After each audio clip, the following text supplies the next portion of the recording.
La gueule de bois, ce sentiment quand t'as un peu trop profité la veille. C'est exactement ce qu'on vit depuis 2020 dans le rap français, plus précisément depuis que le président a annoncé le confinement. Nous sommes en guerre. La veille pourtant, tout allait bien. L'année 2019 symbolisait la prise du pouvoir du rap initiée en 2015. C'était l'apogée, le retour au top après celui de la fin des années 90. PNL tournait des clips en Jamaïque et sur la Tour Eiffel, Hamza nous emmenait au paradis, Nekfeu sortait un film et un double album en même temps, Nino chantait Goutte d'eau et la vie qu'on mène, un type de 19 ans sortait Mercutio, Alpha One rappait à Berlin, Laylo sortait le premier clip du reste de sa vie, 13 Blocs ne nous conseillait pas d'appeler le 17, Dinos commençait un album orange avec un sample de Booba, Booba lui nous parlait d'un PGP en cosplay de Tony et distribuait des tubes à la nouvelle génération. SCH gueulait dans un clip avec des assiettes qui tombaient du ciel, Niska chantait l'humanité et enfin, Isha achevait une trilogie de fous furieux. Bref, c'était la belle époque. Putain, quand je m'entends, on dirait mon père qui me parle de Jacques Higelin. Malheureusement, la vie ne peut pas augmenter à l'infini. Le problème avec le plaisir qui accompagne l'apogée, c'est qu'il se teinte d'une sorte d'appréhension discrète, de crainte subtile, voire de mélancolie devant l'inévitable déclin. Plus gagner, plus j'ai peur de perdre. Plus gagner, plus j'ai de chance de perdre. Mais nous, pauvres idiots, on voyait pas tout ça. On voyait pas que plus on gagnait, plus on risquait de perdre. On n'y pensait pas du tout. Alors depuis, qu'est-ce qu'on a? Des rappeurs gentils, qui ont abonné même en août, et qui adorent courir dans la campagne dans des clips tout flous. On s'emmerde, on s'emmerde, on s'emmerde! Sérieusement, vous avez vu les invités de Mehdi Maizi dans le code? Et si tu oses me dire que c'est faux parce que Wallace Cleaver a sorti une mixtape super intéressante, ben je vais te bloquer en fait. Voilà. Et j'ai fait exprès de prendre quelqu'un de fort, ok? Lui envoyez pas en mode « Ah, il te déteste !» Non, évidemment, j'exagère. En réalité, c'est un peu plus compliqué que ça. Et c'est ce qu'on va voir aujourd'hui. Mais une fois que les termes auront été dits, dans un français impeccable, je vais vous donner mon top 10 des meilleurs morceaux sortis depuis le Covid. Comme ça, on finit cette vidéo sur une note positive, parce qu'on en a tous besoin en ce moment, frère. C'est une catastrophe, là. Sachez que je vais offrir un cadeau à chaque personne qui préchote mon numéro 1 dans les commentaires et sans tricher. Je le saurai si vous trichez, ok? D'ailleurs, si vous avez énormément de temps libre devant vous, vous pouvez aussi me donner votre top. Bref, j'ai hâte de la fin de la vidéo. Je pense qu'il y a des sons qui vont vous surprendre. Je pense qu'il y en a d'autres qui vont pas vous surprendre non plus. Il y a un peu de tout, quoi. Mais d'abord, je vais vous parler d'une marque pendant 1 minute parce que je dois rembourser ma mission en Grèce pour trouver Nekfeu. Nekfeu, il a pas sauté quand même, non? Nekfeu, là? Non. Je l'ai même pas trouvé en plus. Est-ce que tu veux être aussi stylé que SCH? Oui, je pense. Tout le monde veut être SCH. Ma chaîne et mon poignet t'es bleué. Mais vu que t'as pas vendu 1 million d'albums, tu peux abandonner les grosses chaînes à 10 000 €. En revanche, sur Chain Nation, il y en a pour tous les prix et tous les styles, donc c'est pratique quoi. Tu trouveras pas de meilleur rapport qualité-prix ailleurs, mon pote, c'est eux les numéros 1. C'est le compromis entre brillance et prix abordable, surtout avec ma réduction. Avec ça, tu pourras chanter du Carmen toute l'année. Sur leur site, tu peux retrouver aussi des bracelets, des bagues ou des pendentifs. Ils viennent de lancer leur toute nouvelle collection de bijoux pour sneakers, les Slicks, pour pouvoir briller de la tête aux pieds. En plus, c'est destiné autant aux filles qu'aux mecs, donc ça peut faire un bon cadeau, par exemple. Chaque produit est garanti à vie, c'est très important. Ils sont notés 4,7 sur 5 sur Trustpilot. T'es livré gratuitement et en 2-3 jours maximum. Donc si tu veux profiter de ma réduction, tu peux taper le code VOTE15. Le lien est dans la description et dans le commentaire épinglé. Bonne vidéo. Juste avant de commencer la vidéo, n'hésitez pas à vous abonner. Ça y est, on est 120 000. On a dépassé le nombre de gens qui habitent à Boulogne. Et c'est très symbolique pour quelqu'un qui met du Booba dans son générique. Donc merci beaucoup. Il n'y a plus que 30 villes qui sont plus nombreuses que nous en France. Mais plus pour très longtemps. On va tout rafler, ça va être une folie. Bref, on continue le Tour de France, que dis-je? La Rhôde, tout, Bordeaux. Et bonne vidéo. On est dans le ghetto, je suis dans l'hosto, loin des stupes, des idées stupides. Vas-y, viens, on discute. Je lis ou j'entends souvent que plus aucun album classique n'est sorti depuis 2020. Déjà, c'est trop tôt pour le dire, puisque selon le théorème de Dacruz, il faut attendre 5 ans pour pouvoir ne serait-ce que se poser la question. Mais si on déroge un petit peu à la règle, et j'en suis complètement désolé Raphaël, on peut déjà imaginer quelques albums qui seront classiques dans quelques années. Voilà, moi j'en vois 4, 5, 6. Trinity, LMF, Calf, Man et la Tape. Perso, je mettrais que Trinity, allez à la limite la Tape. Mais au diable mes goûts, je pense sincèrement que chacun de ces projets-là sera important dans 4-5 ans, qu'on s'en rappellera. Peut-être que Cercle Vertueux, Memoria et La Don Dada Mixtape aussi, mais je suis pas sûr. Bref, il n'en reste pas moins qu'un disque de rap français qui met tout le monde d'accord depuis le Covid, ça n'existe plus. Pourquoi? Alors je vais essayer de donner des éléments de réponse sans répéter mes collègues qui en ont déjà parlé, même si je les... Commençons avec quelques stats intéressantes. En 2010, le rap français produisait 65 disques. En 2015, ce même chiffre s'élève à 320 et l'année dernière, 850. 118 juste sur le mois de juin, donc le double de l'année entière 2010. c'est l'album de Keukra Eric. À l'époque, un jeune Mehdi Maizi, la vingtaine, déjà chauve, passionné de rap, pouvait écouter tout ce qui se passait en France et aux États-Unis. T'imagines la folie ? Aujourd'hui, c'est impossible. Hein. Ni lui, ni moi, ni personne ne peut faire ça. Et à la limite, s'il y a quelqu'un qui l'a déjà fait, sur 2022, c'est un détraqué. Voilà. Il n'y a pas d'autre mot et j'ai pas envie de rencontrer cette personne. Problème, lorsque tu as autant de choix, tu vas naturellement vers ce que tu connais ou aimes déjà. En 2005, t'as le temps d'être curieux. Tu peux écouter le dernier Cynic, le Desporuti, le Diams, le Sniper, le Fusati ou la Caution. Et je dis pas que tout le monde aimait tout, que c'était génial à l'ancienne, non, pas du tout. Je pense simplement que c'était plus simple d'être curieux. Aujourd'hui, le flow de sortie nous oblige à naturellement se tourner vers ce qu'on aime déjà.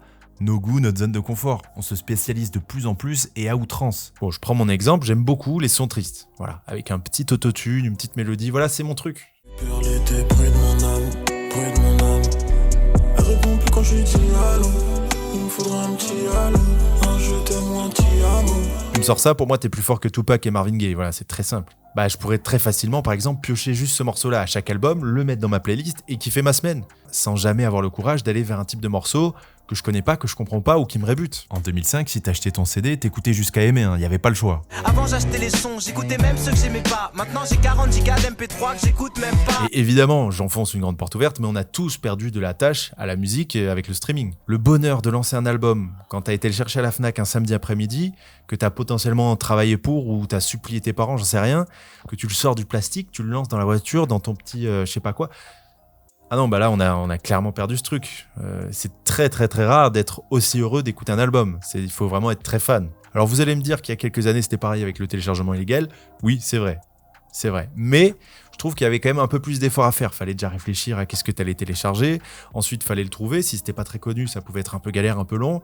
Ensuite, fallait le transférer sur ton téléphone ou ton lecteur MP3 ou je sais pas. Et en général, t'avais très très très très peu de place. Mon premier lecteur MP3 justement en 2005, je crois que j'avais 300, un peu plus de 300 MO. Après, c'est passé à 512, plus tard 1 giga. Donc en fait, il fallait faire des choix. Évidemment, le fait d'avoir le catalogue infini de musique du monde, c'est très pratique, hein. Mais le charme disparaît. En 2010, franchement, je me tapais le cul par terre en écoutant Lunatic et Perdu d'avance.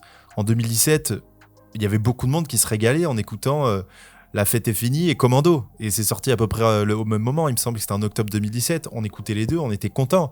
Aujourd'hui, sérieusement, qui écoute ZKR et Laylo ? Qui écoute Ouais Renoir et Winter Zuko ? Qui apprécie Nino et Nekfeu ? Quasiment plus personne, parce qu'on est tous en train de devenir des vieux clichés de nos goûts. Et que c'est compliqué de rester curieux avec toutes les sorties, c'est dur. T'es là, t'as toujours pas écouté Paradis Assassiné ou All Eyes on Me, mais tu repousses parce que tu dois écouter ce nouvel EP 4 titres de Seul la Lune que t'auras oublié la semaine prochaine. Et je parle même pas du fait que t'as encore jamais écouté des chefs-d'œuvre de Pink Floyd, des Rolling Stones ou des Bee Gees en fait, je sais pas, peu importe. En fait, c'est au présent. Je me suis jamais senti autant oppressé en tant que fan de rap que depuis qu'il y a ces listes là de nouvelles sorties à minuit qui sortent le jeudi soir, j'en peux plus. Depuis fin 2021, je n'écoute plus toutes les sorties, j'ai arrêté, grand bien m'en face et je vous conseille de le faire aussi. Et j'en veux pas aux médias, j'en veux à personne en particulier, c'est tout un système qui est hyper complexe, mais ils participent à ça. Quand ils demandent qu'est-ce que vous allez écouter ce soir à minuit avec une liste de 48 noms là.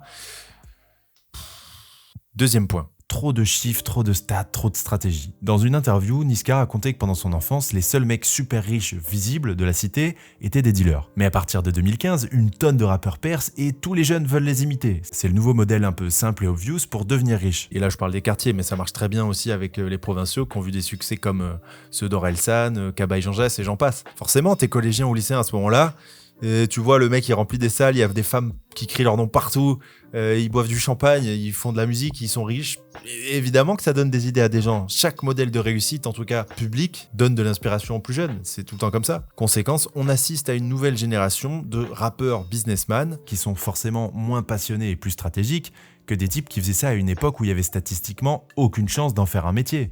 Et c'est impossible de dire que ça se ressent pas. Sauf que selon moi, les gens qui font des chefs-d'œuvre, c'est pas des gens qui le font par stratégie.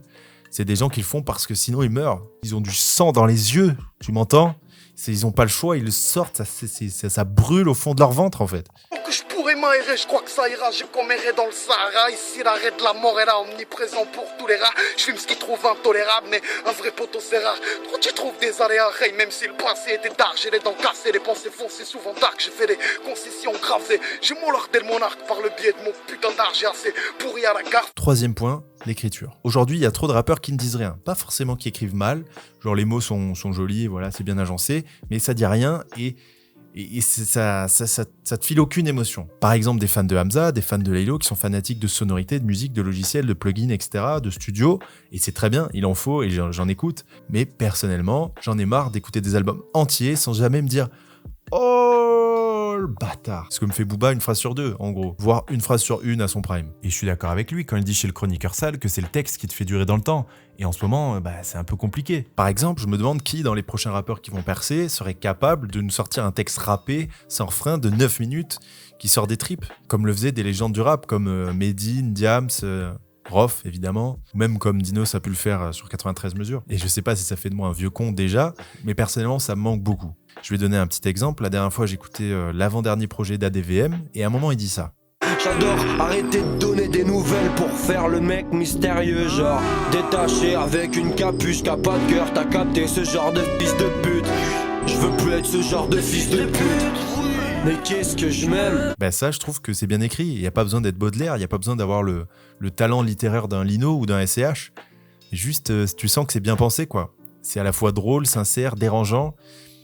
Et je sais pas, ça donne envie de réécouter, quoi. 4e point, le problème du mainstream. Ça y est, nos rookies de 2015 se sont tous gavés, ils ont tous rempli leur Bercy, c'est génial pour eux, mais malheureusement, ils ont perdu tout leur feu intérieur. Devinette, quelle Sofiane parmi ces deux-là est riche? Et lequel s'en bat un peu plus les couilles du rap?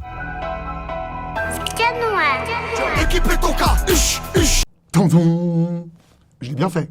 Bah ouais, ils ont tous gagné trop d'argent là. Les têtes d'affiche se sont embourgeoisées et deviennent chiantes, c'est inévitable, c'est le cycle de la vie. Très rares sont les artistes qui arrivent à l'éviter, et je pense dans tous les styles de musique. Comment garder le feu qu'il y avait dans tes yeux quand t'étais adolescent, quand t'as accompli 10 fois plus que ce que tu pouvais imaginer? Sans parler du fait que c'est pas facile d'écrire un truc intéressant quand t'es juste un gestionnaire de fortune. Personne peut vraiment s'identifier à toi, donc c'est compliqué. Après, il y en a qui le font très bien, Jossman est un exemple récent. Ou alors, ils ne sortent même plus de musique. Soit pour s'occuper de leur famille, soit parce qu'ils ont peur de pas faire aussi bien que leur chef-d'œuvre, soit parce que ils en ont marre, quoi. Résultat, on a pas mal de bonnes promesses de la part de nouveaux artistes, mais souvent, ils sont encore trop jeunes, ils n'ont pas encore atteint leur plein potentiel, et c'est normal, il faut leur laisser le temps. Il y avait un super article sur le blog de Vinzi Tupénave, je crois, où il disait que voilà, il fallait laisser le temps aux petits d'être des petits. Parce que pendant que les mecs milliardaires arrivent plus à sortir de bonne musique, et que les jeunes sont prometteurs, mais ils arrivent pas non plus à sortir des chefs-d'œuvre, nous, on l'a dans le... Comme en 2012, quand on assistait au début mitigé des futures stars, c'est normal. Faut essayer de se concentrer sur d'autres choses que le côté chef-d'œuvre classique, comme, l'intensité et la rage que peuvent avoir les nouveaux artistes. 5e point, le rap français. Je m'explique. Toutes les stars dont on parle tout le temps dans la décennie passée se sont inspirées du rap US, ou quasiment. Mais aujourd'hui, on arrive à la génération rap français, celle qui a grandi en écoutant que ça. Et spoiler, ça s'entend. Malheureusement, si vous n'écoutez que du rap français, vous n'allez pas apporter grand-chose de nouveau. Ça va s'entendre et... ça va pas être fou, quoi. C'est pas un hasard si Tiff et Zamdan apportent autant de fraîcheur. Ils n'ont pas écouté la même musique que nous, de fait, ils ont une plus-value. Par pitié, les jeunes rappeurs, écoutez autre chose. Vous vous posez avec votre beatmaker et vous vous mettez des disques. Voilà. Vous avez l'impression que vous allez perdre du temps, mais à moyen et à long terme, vous en gagnerez énormément. Je vous jure. Inspirez-vous de grands artistes, peu importe, ceux que vous voulez. Vous pouvez largement vous inspirer du talent d'écriture des mecs comme Brel, Renaud, Aznavour. Je crois que Bob Marley est l'artiste préféré de Booba et de Nekfeu. Donc, a priori... c'est pas une mauvaise idée d'écouter Bob Marley si tu veux devenir une rap star. Voilà, je dis ça, je dis rien. Le mec sait faire des refrains, tu peux t'en resservir derrière. Du Farmer, des Daft Punk, des Rolling Stones, des Eagles, du Noir Désir, de la Soul, il y a plein de choses, du Michael. Je vous jure que ça vous inspirera de nouvelles idées, de nouveaux flows, je sais pas, des nouvelles prods, et à la fin, ça fera peut-être une proposition plus intéressante, rafraîchissante, exactement comme ce que fait Sean à l'heure actuelle. Tu me verras jamais porter du toc, pourtant je suis un pur produit de mon temps, mon pote. Je me sens maître du temps, mais je perds quand même du temps sur TikTok. Pourquoi moi et pas l'autre? Sûrement le premier à redire alors. Sortez-vous de cette bulle. Carrément, si j'étais rappeur, je pense que j'écouterais plus aucun rap français, je le prendrais comme une sorte de devoir.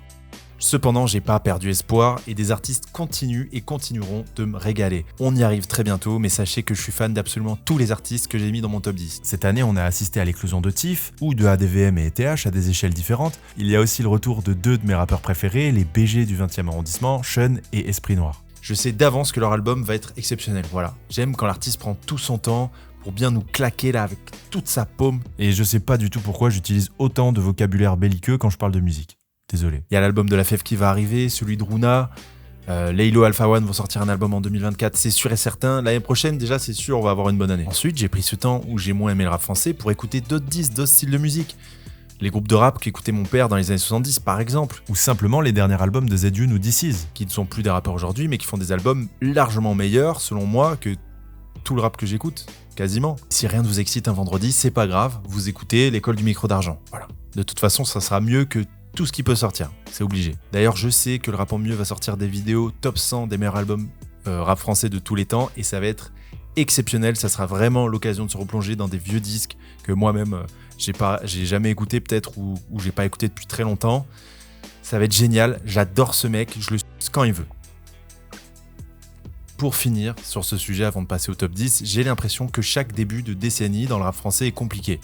En 90, en 2000 et en 2010. Donc c'est un nouveau cycle, une nouvelle ère, et laissons le temps aux jeunes d'épaissir leurs propositions, de gagner en assurance, en charisme, de développer un univers encore plus fort pour taper à leur tour eux aussi des Bercy remplis en 2027. Franchement, il suffit de regarder la différence de charisme d'Alpha One en 2012 et en 2018.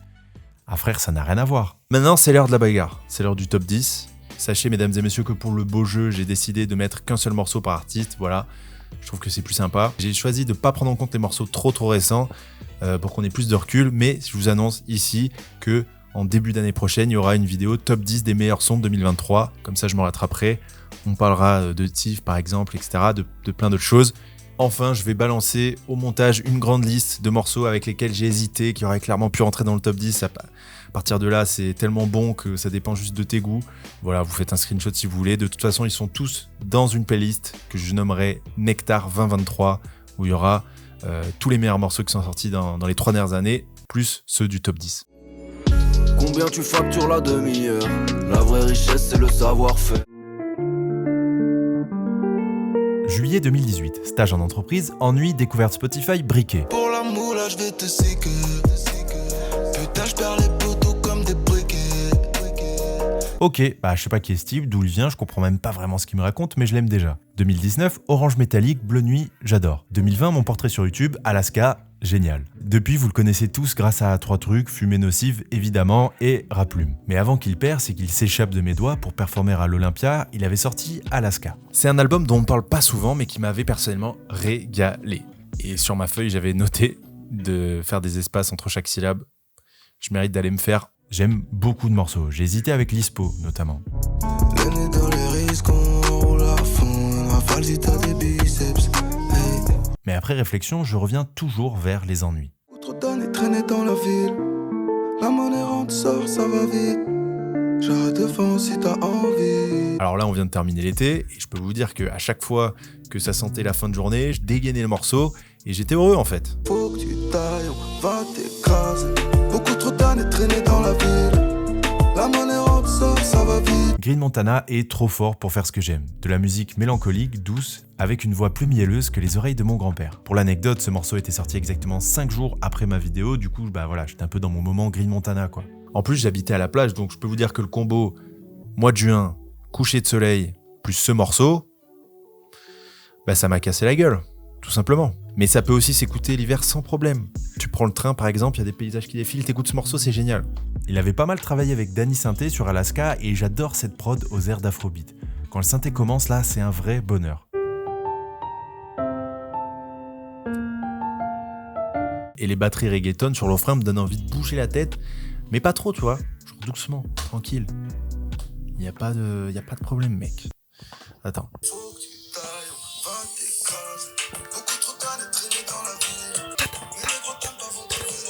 Je vous propose de faire un petit point analyse sur les lyrics. C'est la fin du point analyse sur les lyrics. On passe au 9e morceau. Bon, encore un piano, je vous préviens tout de suite, ça fait 3 ans que je suis déprimé, il n'y aura aucun moment de bonheur dans cette vidéo. Non, en vrai, si. Ce classement n'a déjà aucun sens parce que je suis en train de me dire que c'est un chef-d'œuvre absolu et qu'en fait, il aurait dû être numéro 1. Voilà, je suis con. Un des meilleurs colors francophones. Le morceau en une phrase, c'est « J'aurais dû perdre, mais j'ai vaincu ». Pas trop le seum, les bourgeois. On n'a pas eu les titres à la naissance, c'est dans le génie que le chaos s'articule. C'est la rage d'un type destiné à l'échec, qui a pourtant tout gagné en plus de nous spoiler la suite de sa carrière. Je vous annonce la prochaine, j'ai des visions. Amazon, Netflix, France Télévisions. J'ai rencontré un homme. T'as rencontré un homme? Et donc? Destiné à l'échec de par sa classe sociale, son lieu de naissance dans le 93 et son origine algérienne, mais aussi son parcours individuel dans le rap, un des plus touchants et qui mériterait assurément un documentaire. Fais tenir les promesses qu'on m'a pas faites. J'ai tout misé là où j'avais pas le droit. On démarre du Z, on monte au triple A. Quand la City clôture, on est tous fiers. Sofiane est un grand passionné par l'histoire de France et même l'histoire tout court d'ailleurs. Je tombe et je me relève comme un Bonaparte. Et il se plaît énormément à s'imaginer comme un prolétaire devenu aristocrate par son abnégation et son cerveau. Inverser les rôles de la chasse à cour. On rachète le château, la particule. Je suis dans la théorie des Jim Miller. Je suis pas plus fort, je suis juste plus intelligent que toi. Et j'aurai ce que je veux, toi que tu le veuilles ou non. Bon, alors j'y connais pas grand chose, mais d'après ce que j'ai compris, les Windsor sont la branche royale qui contrôle l'Angleterre depuis des milliers d'années, comme lui contrôle le rap français aujourd'hui. Il possède un label qui gère les éditions de Soul King, Eust l'Enfoiré et Zekpi. Autant vous dire que ses enfants seront milliardaires avant le lycée. Bref, c'est un morceau intense, presque mystique, et l'ambiance à Skyrock parle d'elle-même. Wanted par les Bioman et XR. Je sais rugir comme Metro Goldwyn. Je leur mets 2000 ans comme les Windsor. Merci messieurs. Merci. Et si t'as pas de frisson au moment des 2 dernières phases, je sais pas ce qu'il te faut. On passe à la 8e. J'aime beaucoup Laylo. Voilà. Non, je rigole. Bon, il y a peu d'artistes qui me font cet effet-là. J'ai l'impression qu'il est incapable de faire un mauvais morceau. Même quand il fait plus trop d'albums solo, ses apparitions en feat me régalent à chaque fois. Tellement mon aime obsède, je peux pas te caler. Téléphone, je suis pas là. Dans Spécial, il dit qu'il est, je cite, « la suie qui peut tout changer et mettre le move à la mode. Qui rappait avec une voix aiguë avant lui ?» Bon, Tequila Tex en 2004, ok. Non, mais je veux dire, qui l'a démocratisé, cette voix crispante, là? On a tourné 4 clips, on a retourné la j'amène ma mère d'amène, les mecs la tienne, ça pue sa mère. Qui est le père de la new gen? Qui sait produire de la musique, mixer des sons, rapper, chanter et monter ses clips? Qui avait un univers très robotique avant Irko? Qui rappait sur de la house avant Jules? Bref, t'as le droit de pas aimer Laylo, mais c'est dur de nier qu'il avait une vision avant-gardiste de la musique. Une direction artistique risquée, mais qui a fait plus d'enfants dans le rap que le père de Youssoupha. Le problème, c'est que je peux mettre qu'un seul morceau par artiste dans cette vidéo. Et je vous l'ai dit, Trinity, j'ai pas le droit parce que je prends en compte que les albums qui sont sortis après le Covid. Donc je suis là, je réfléchis, je suis à 2 doigts de mettre Stuntman, jusqu'au moment où j'entends ces notes. Et cette voix qu'on peut moduler à l'infini comme un instrument. Des frissons parcourent tout mon corps, ce qui n'arrive jamais à une femme quand elle est avec moi. Je sais même pas si c'est du rap, mais rien à foutre. Je mets expérience dans le top 10. Je stresse, ouais, je flex. Je pense comme toi t'espères. Je le fais pas pour que ça te plaise. Tout est exceptionnel dans ce morceau. J'ai une cellule dans le caisson. Je mets du liquide sur la bleuta. La prod de Céron, l'interprétation, les top lines, le refrain, le couplet.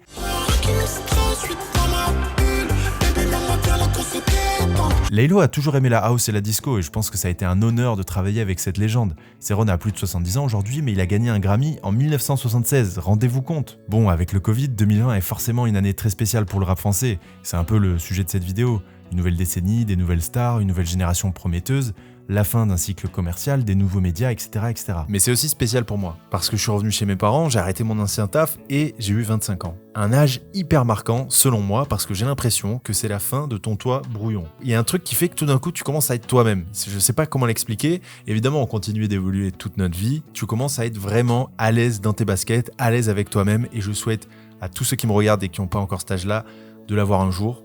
Vous verrez. C'est magnifique. Et par pitié, arrêtez avec cette zumba de « Oh, je vais avoir 25 ans, je vais fêter mon anniversaire, je suis en train de devenir vieux.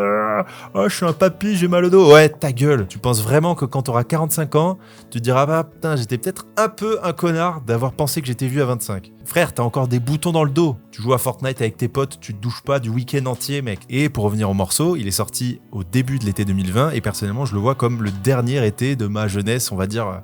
inconsciente, voilà. Depuis, je suis beaucoup plus tranquille. Et ce morceau, il nous avait accompagnés avec tous nos potes. Pendant 2 mois, on avait fait la fête et à chaque fois, on mettait ce morceau. Et franchement, c'est un bête de souvenir. Bref, j'adore ce morceau, j'adore les souvenirs qui vont avec. On passe à la fève pour de vrai.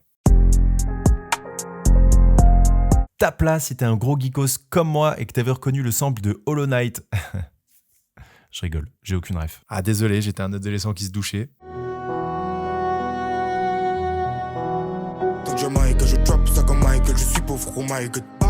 Excellente idée de sample de Demna qui nous a fait cette prod stratosphérique. Avant tout, j'avais envie de vous dire que jusqu'au dernier moment, j'ai hésité à mettre On The Way parce que je l'ai plus écouté que Mauvais Payeur. Voilà, j'avoue. Pensais que t'étais mon homie.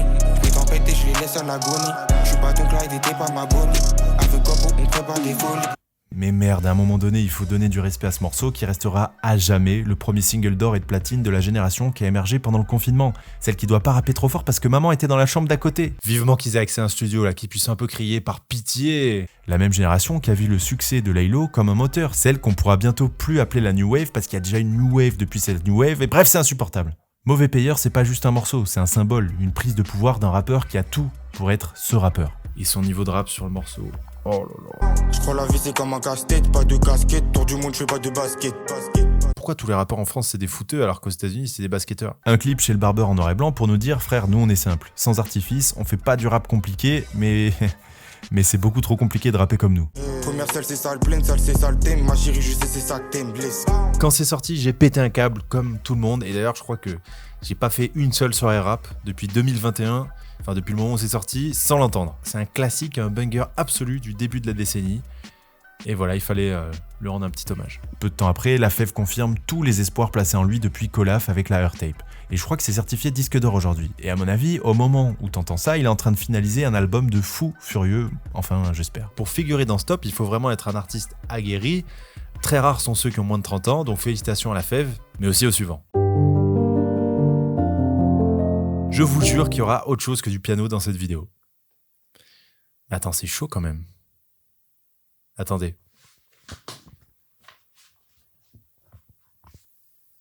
Oui, allô, ça serait pour prendre rendez-vous?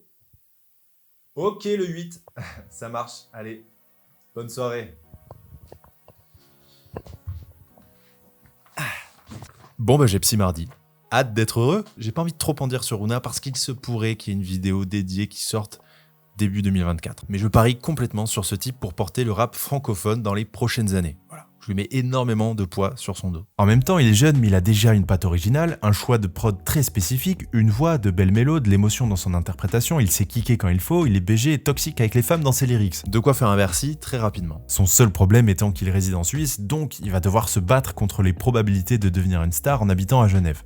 Comme Myro. Ça sera compliqué, mais j'y crois. J'ai beaucoup hésité sur le morceau, j'aime vraiment toute la mixtape. Mais j'ai mis Ice parce que c'est celui que j'ai le plus kiffé dès la première écoute et je m'en suis toujours pas lassé. J'ai la voix à la fenêtre de sa chambre. J'ai la haie où je l'aime, ça varie. Et je l'ai vu performer ce son pour la première fois sur scène au Grand Festival numéro 1 et ceux qui étaient là s'en souviennent.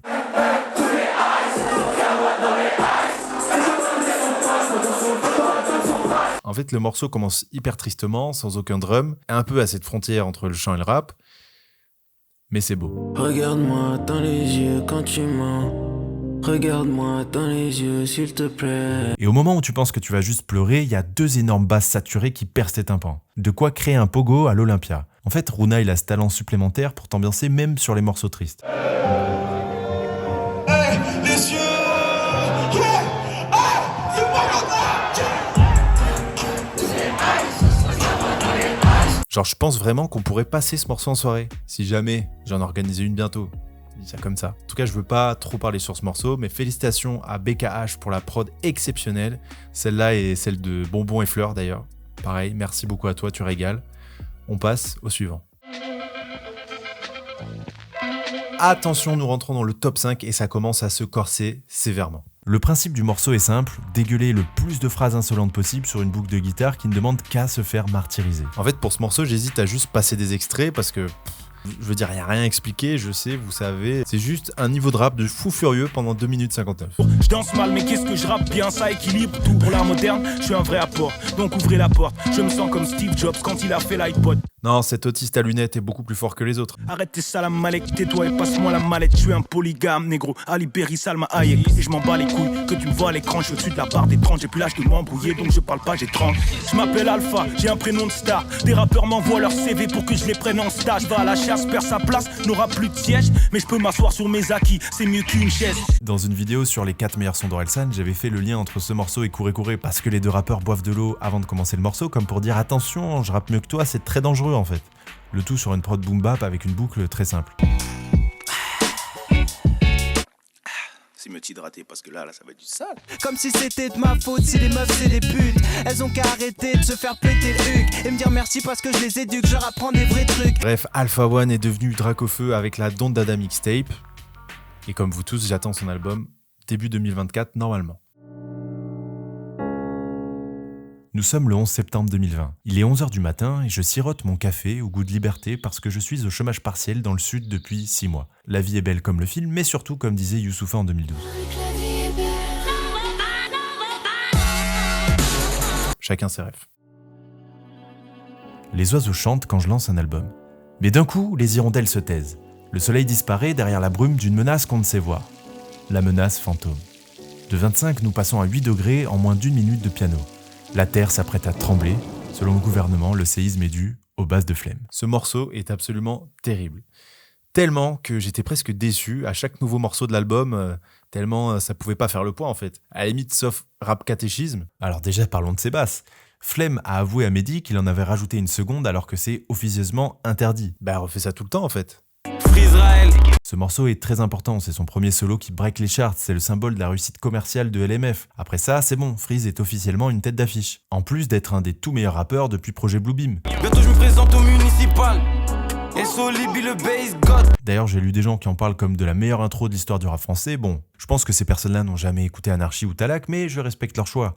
Ils n'ont pas choisi d'être nés en 2005, sinon pourquoi ils auraient choisi de rater le quart de finale de Zidane contre le Brésil? Il n'y a aucun intérêt en fait. En tout cas, Freeze a réussi à faire au moins aussi mythique qu'avec l'intro de Projet Bluebeam et c'était pas gagné. On parle beaucoup d'un public rap qui serait de plus en plus éclaté, diversifié, mais j'ai l'impression que ce morceau a fait l'unanimité et c'est de plus en plus rare. Le piano du début est une parfaite montée en puissance qui nous prépare à la déflagration qui arrive. Ce morceau, c'est Groudon qui sort de sa grotte dans Pokémon Ruby. La prestance de Freeze est mythique, chaque phrase fait un effet. Je vais pas les analyser, tu les connais déjà. Encore une fois, comme pour Mauvais Payeur, c'est pas forcément le 4e morceau que j'ai le plus écouté, mais je trouve que c'est quand même important de mesurer l'impact des morceaux dans ce top 10.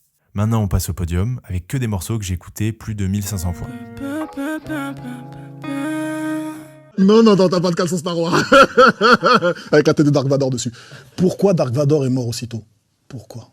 Bon alors là, on est sur une prestation complètement inverse avec les deux précédents. J'ai écouté le morceau je sais pas combien de fois et j'ai pas retenu une seule phrase. À part peut-être t'as les tétis pour allaiter.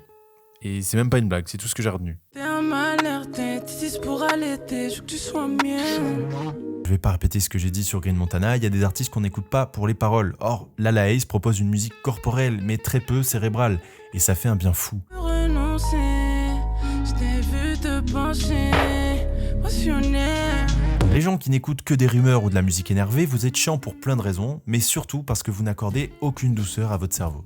Un petit Balavoine, un petit Lana Del Rey de temps en temps, ça vous calmera, je vous jure. Lala, je la trouve très forte dans 2 domaines. D'abord, la grosse trappe, bien, t'as vu, c'est de la trappe que t'écoutes. Est-ce que tu aimes la trappe? Parce que je fais de la trappe. Regarde-moi tourner dans la ville. Ou alors, et c'est plutôt le cas ici, pour rapper l'ivresse. Que je te donne ça bien, je t'en pousse jusqu'à la fin. L'ivresse d'une soirée, l'ivresse d'une relation charnelle, l'ivresse du moment où tu tombes amoureux, l'ivresse d'un sourire bien placé, peu importe. C'est juste mon avis, mais je trouve que personne ne fait mieux qu'elle pour nous raconter ça. C'est ce qu'elle fait dans Everything Tasteful avec des morceaux comme Sous tes lèvres ou In Love Again. Bref, à l'été 2020, elle sort ce morceau avec Colors. C'est le premier extrait de son premier album et c'est la première claque que je me prends.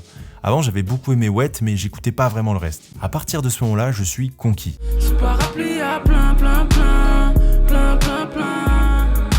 D'ailleurs, Colors a bon goût puisque c'est la 2e apparition dans le top et c'est peut-être pas fini. Ce que nous dit Lala devant ce fond bleu, c'est qu'elle a besoin d'un parapluie pour s'abriter tellement sa meuf est humide. Elle reprend une phrase très connue de Jimmy Punchline puisqu'elle a déjà dit plusieurs fois en interview être fanatique d'Orelsan, genre c'est son feat ultime quoi. C'est faux. Bref, ce track est une pure fusion entre sa performance et la prod de PH Trigano.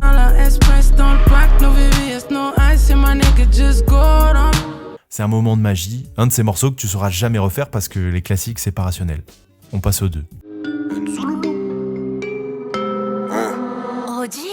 Est-ce que vous connaissez un seul fan de rap qui a écouté ce morceau et qui ne l'aime pas? Si oui, dénoncez-le dans les commentaires et moi je lui propose un combat dans une cage. Et si là tu t'attends à une blague sur mon physique de lâche, ben il n'y en aura pas parce que je vais vraiment me battre. Je rigole pas du tout. Gros son trap quand je suis dans son tarpé, je synchronise mes coups de rein avec le son des charlets. Dean Burbigo a plus de prestance sur ce morceau que la carrière entière de plusieurs rappeurs. Ce morceau contient absolument tout ce que Dean peut faire de mieux. Des rimes techniques, de l'insolence et une prod minimaliste qui lui laisse toute la place pour s'exprimer. Il a vraiment un des flows que je préfère en France. Le tout en rappant à propos de ses performances sexuelles, apparemment impressionnantes. Au fond de moi je sais que je suis pas mauvais, au fond d'elle je crois que je le suis encore moins. Ce morceau tu peux l'écouter à trop de moments. pour te motiver à aller à une soirée alors que bon c'est l'hiver et t'as pas du tout envie, tu préfères regarder Sex Education alors que tu sais que c'est une série un peu merdique, mais voilà il fait froid mec, t'as envie d'être dans ton lit en fait tout simplement, mais bon voilà tu vas quand même aller voir tes potes parce que t'aimes tes potes, là voilà tu peux écouter ce morceau par exemple, le matin quand tu sors de chez toi pour faire du sport ou même en soirée, hein. Franchement si je fais une soirée un jour, je sais pas, je dis ça comme ça au hasard, mais peut-être que je mettrai ce son. Il me faut beaucoup de liquide, de quoi acheter des piscines et remplir des piscines. Bon alors c'est juste mon avis, mais il y a quelque chose chez Dean Barbigo qui rend difficile à retenir ses lyrics. J'ai beaucoup de mal à apprendre ses couplets, voilà, c'est trop dense peut-être. Mais ce morceau-là, il a un truc, je sais pas, magique. Quand il le fait en concert, tout le monde chante par cœur. Franchement c'est beau à voir. Moi limite, je serais chaud qu'il le fasse 5 fois d'affilée en fait, ou 5 fois même réparti, mais c'est vraiment un moment de fou et il en profite pas assez. Orelsan il fait 8 fois basique, hein. Donc régale-toi mec, si tu m'écoutes. Ce son c'est comme dire, les gars ça y est je suis un OG du rap français, ça fait longtemps que je suis là etc. Sauf que vous avez un gros problème, bah je suis meilleur tous les jours. Donc vous êtes dans la merde les nouveaux. On passe au numéro 1 et je pense que si tu suis un peu mes vidéos, tu l'avais peut-être deviné. Où est-ce que vous vous voyez en janvier 2030 ? Moi je sais pas, je me vois bien genre 12 millions d'abonnés. Je prépare le GP Explorer 9, j'ai remplacé Mehdi chez Apple, j'ai enfin réuni assez d'argent pour payer des gens, pour éliminer le potager et le rap en mieux. Comme ça, je suis tout seul dans le créneau des mecs qui font des bonnes vidéos sur le rap français. Je me régale. Bref, peu importe là où j'en serai, ce qui est sûr, c'est que je pense que je ferai une vidéo sur les 10 meilleurs morceaux de la décennie. Tout ça pour dire, les rappeurs, il vous reste exactement 6 ans pour faire mieux que Loup Noir. Voilà, parce que pour l'instant, j'ai déjà le brouillon de la vidéo et c'est Loup Noir. J'ai pas vu père fermer les paupières. Tête dans le guidon, c'était le frigo. Une chaîne de vie à se lever aux aurores. Évidemment, c'est une prod au piano qui gagne. Qu'est-ce que tu pensais, mec ? Évidemment que je suis prévisible. Fin 2022, j'avais classé les outros de SCH dans une vidéo. Et ce que je vais faire, c'est que je vais vous mettre le passage. J'ai aucune race, mais voilà. Après, il y a beaucoup de gens qui l'ont pas vu et qui étaient pas là à ce moment-là. Donc, je pense que j'ai le droit. Tout est parfait dans ce morceau. C'est émouvant. On a une petite partie chantée, mais ça reste du rap. Et il y a une magnifique envolée à la fin du morceau. L'Italie, Corleone sous Michael. C'est la meilleure fin possible pour Julius 2. Et qui aura l'audace de me dire que quelqu'un écrit mieux dans ce foutu rap après avoir entendu cette chanson ? Tu veux tuer un homme, prendre du sky et des faux espoirs. L'orage est parti, où est le soleil ? Mon deuil n'est pas fait, où est mon sommeil ? Bon, en plus, à un moment, il dit verso et je suis né le 31 janvier, donc ça m'arrange. Je dépose un flingue et quelques roses sur le verso d'un livre usé. Et franchement, soyez honnête, est-ce que vous êtes capable de rester de marbre quand il commence à énumérer ce qu'il y a laissé ? Prendre un maximum pour papa, comme si j'allais le faire renaître. D'entre les morts comme un dieu grec. Des borsalino dans la nuit, des porte-flingues tombent dans la ville. Bro, he has just put that. This is a masterpiece. Yeah. Qu'est-ce que vous pensez de ce top-là ? Est-ce qu'il est magistral ? Est-ce qu'il est éclaté contre un mur ? Vous avez le droit de me dire qu'il est éclaté, mais donnez-moi le vôtre, hein, sinon c'est trop facile. On n'oublie pas la Road to Bordeaux. Merci encore à Chain Nation. On n'oublie pas non plus le lien dans la description et dans le commentaire épinglé. Tu connais déjà. Rendez-vous pour un mois de décembre exceptionnel. Il y aura au moins 2 vidéos. En tout cas, il y a Nekfeu à Noël et une autre avant. Je vous laisse le suspense. Bisous. Depuis toute petite, ce qu'on veut c'est faire.